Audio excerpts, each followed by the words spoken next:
안녕하십니까. 2020년 12월 22일 최병무의 팩트 시작하겠습니다. 오늘은 윤석열 검찰총장에 대한 서울행정법원의 정직 2개월 집행정지 신청에 대한 신문이 있는 날입니다. 좀 말이 긴데 흔히 가처분 신청이라고 얘기하죠. 가처분 신청 신문을 하는 날인데 지금 오후 2시부터 하고 있습니다. 자, 그러다 보니까 온통 많은 사람들, 법조계 특히 검찰의 신경이 이제 거기에 쏠려 있습니다. 이 결정이 어떻게 나올 것이냐. 그건 오늘 안 나올 가능성이 높다. 이렇게 이제 예상이 지배적인데 이게 문제가 아니고 바로 오늘 문재인 대통령이 대법원장을 청와대로 불렀습니다. 이게 무슨 일인가 하는 걸 말씀을 드리겠습니다. 자, 우선 오늘 오전에 김명수 대법원장 혼자만 부른 건 아니고 유남석 헌법재판소장 이 사람들을 청와대로 초청해서 간담회를 열었습니다. 여기에는 물론 박병석 국회의장도 참여를 했고요. 정세균 국무총리도 참여를 했고 노정희 중앙선거관리위원장 이 사람들도 다 참석을 했습니다. 이른바 오부 요인이라고 하는 사람들이 다 참석을 했는데 주제가 뭐냐면 코로나 사태 극복 방안과 국정 현안 전반에 대한 의견을 교환한다 이렇게 되어 있습니다. 자, 김명수 대법원장이 코로나 사태 극복 방안을 얼마나 할까요? 그 다음에 또 하나 유남석 헌법재판소장은 코로나 사태 극복 방안, 국정 현안 전반 그게 왜 하필이면 오늘이어야 되느냐 이런 느낌이 들지 않으십니까? 오늘 윤석열 검찰총장에 대한 서울행정법원의 신문이 있으니까 그 신문에 직접적으로 압력을 넣지는 못하고 간접적으로 우리 흔히 쓰리쿠션 이게 당구 개념으로 그렇게 얘기하죠. 이렇게 외곽을 때리는 전술 그런 거 비슷하게 뭔가 메시지를 주려고 했던 것 아닌가. 대법원장이 청와대 불려 들어갔어. 그러니까 판사들은 알아서 기어라는 그런 메시지를 주려고 하는 것 아닌가. 이런 오해를 받기에 딱 좋은 날 김명수 대법원장을 청와대로 불렀다 하는 것이고요. 김명수 대법원장만 문제입니까? 유남석 헌법재판소장도 지금 윤석열 검찰총장이 헌재에다 헌법소원 내놨습니다. 그거 지금 심의 중입니다. 그 심의 중에 그러니까 이 두 사람 오부 요인이라고는 하지만 이 두 사람은 윤석열 검찰총장 건을 지금 다루고 있는 부서의 수장들입니다. 이 사람들을 그것도 불효불급하게 지금 안 불러서 얘기 안 하면 뭐가 큰 문제가 있는 것도 아니고 아니 코로나 극복 사태에 대해서 유남석 헌법재판소장이 뭘 알겠습니까? 그 다음에 대법원장이 코로나에 대해서 뭘 그렇게 알겠습니까?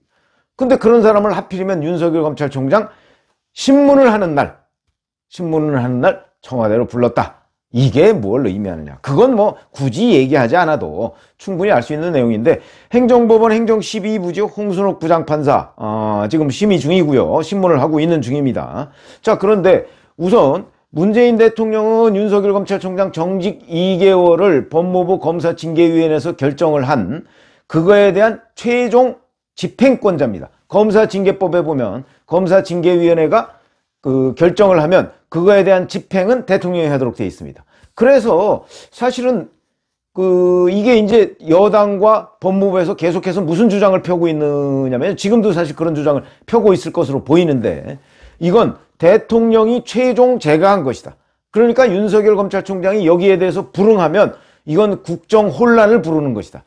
이렇게 얘기를 했고요. 그 다음에 윤석열 검찰총장 측도 초반에는 이건 대통령에 대한 소송 맞다 이런 식으로 얘기했다가 법무부가 계속 대통령과 윤석열 싸움 구도로 이렇게 뭔가 논리를 전개하니까 거기서 말을 바꿨습니다. 윤석열 총장 측이 말을 바꾸고 아니다 이거에 대한 피고는 법무부 장관이 되는 것인데 실질적으로는 대통령이 최종 결정을 했으니까 그렇게 할 수 있어도 이게 죄송합니다. 최종적으로는 그렇게 했을 수 있을지 몰라도 실질적으로는 대통령에 대한 소송이다 맞다 이렇게 얘기했다가 이제 피고가 법무부 장관이다 이렇게 얘기를 했던 것 아마 기억나실 겁니다. 그러면 법무부에서는 왜 자꾸 이게 문 대통령과 윤석열 검찰총장 간 대결 구도로 몰아가느냐. 저는 그것도 의도가 있다고 봅니다.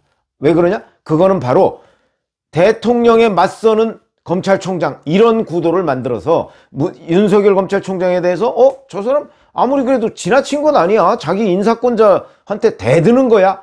이런 식의 개념. 그리고 여권에서는 항명 이런 얘기까지 나왔습니다.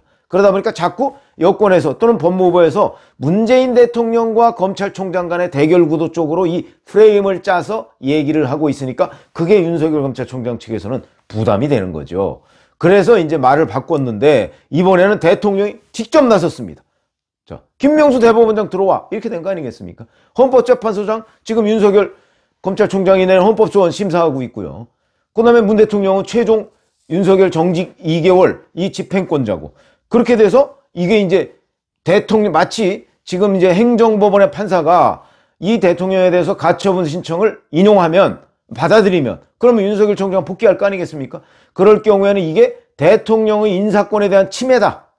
이런 식의 프레임을 만들려고 하는 것 아닌가. 또 그 프레임에 영향을 미치고 외압을 가하기 위해서. 그러니까 홍순욱 부장판사가 결정을 하는데 얼마나 부담이 되겠습니까? 그 부담을 가중시키기 위해서 김명수 대법원장을 청와대로 부른 것 아니냐. 이렇게 생각이 들죠. 그렇게 생각하는 게 합리적이지 않습니까? 그래서 제가 보건대 야, 이거는 정말 심각한 문제다. 어찌 보면 삼권 분립에 대한 일종의 압력이다. 무너뜨리는 것, 삼권 분립에 대한 어떤 견제와 균형 뭐 이런 것들을 무너뜨리려는 청와대의 시도가 아닌가, 이런 생각이 듭니다. 시청자분들은 어떻게 생각하십니까? 그래서 제가 보건대는 매우 부당한 것이다. 물론 이거에 따라서 홍순욱 부장판사가 영향을 받아서 아이고 그래도 우리 대법원장님이 불려가셨는데 내가 여기서 대통령한테 불리한 결정을 내리면 안 되겠다.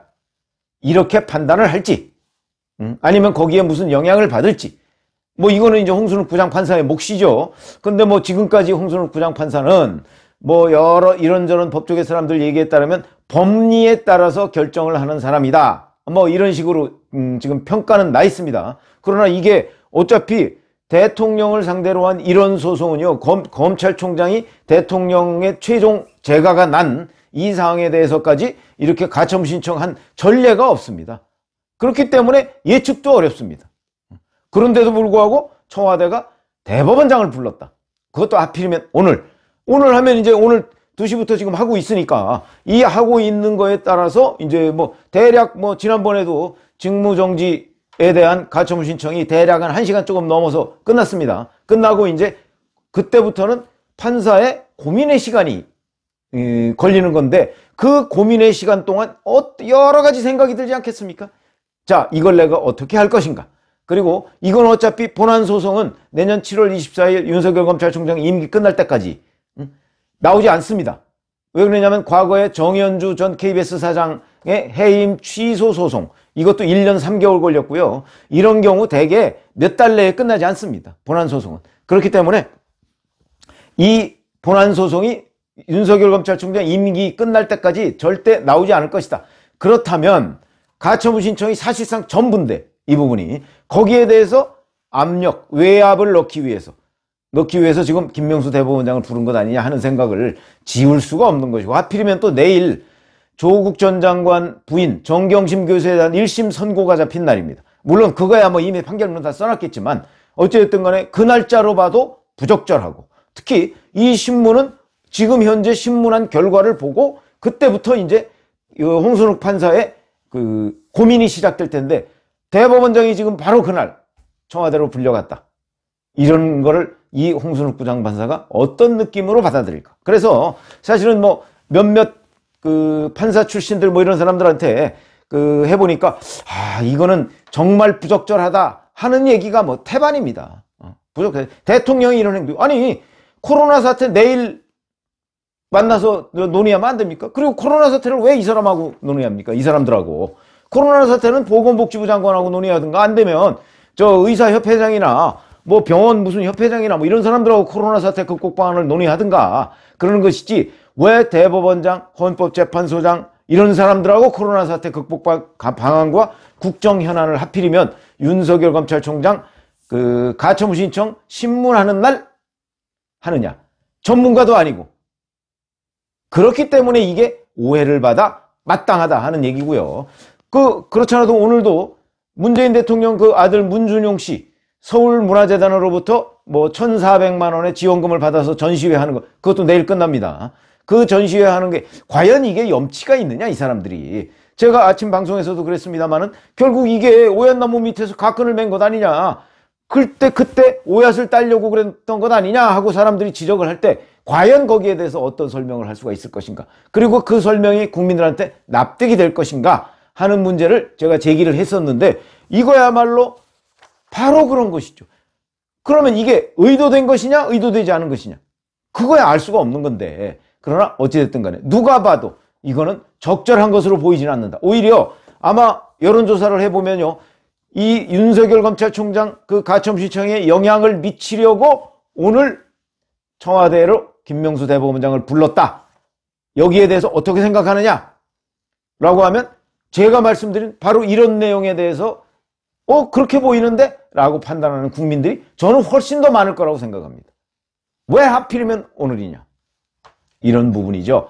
더군다나 그 전문가도 아닌데 그런 부분에서 매우 부적절한 그야말로 오해를 사기에 딱 좋은 오해를 사기에 딱 좋은 것인지 아니면 정말 그런 의도를 가지고 했는지는 그건 아무도 알 수가 없습니다. 청와대만이 알겠죠.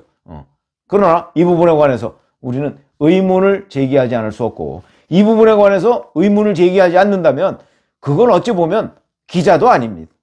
기자는 이런 사실에 대해서 의문을 제기해야 그게 합리적이고 그게 독자들의 알 권리 또는 시청자들의 알 권리를 충족시켜주는 것이다. 저는 이렇게 생각합니다. 그런 점에서 한번 시청자분들도 자 오늘 하필이면 이날 윤석열 검찰총장에 대한 그 서울행정법원의 신문이 있는 날 대법원장을 청와대로 부른 문재인 대통령의 행동이 과연 적절했느냐 적절하지 않았느냐 하는 부분에 대해서 한 번쯤 좀 생각을 해주셨으면 어떨까 하는 생각이 들고요. 어찌됐든 간에 지금 윤석열 총장에 대한 신문, 윤 총장은 안 나갔다고 하죠. 그러니까 그 신문이 진행되고 있습니다. 이 결정은 다 함께 지켜보고 어떤 결정이 나든 간에 홍순옥 부장판사가 대통령의 이런 행동에 대해서 영향을 받지 않고 결정을 내렸으면 좋겠다 하는 기대도 섞어서 말씀을 드립니다. 감사합니다.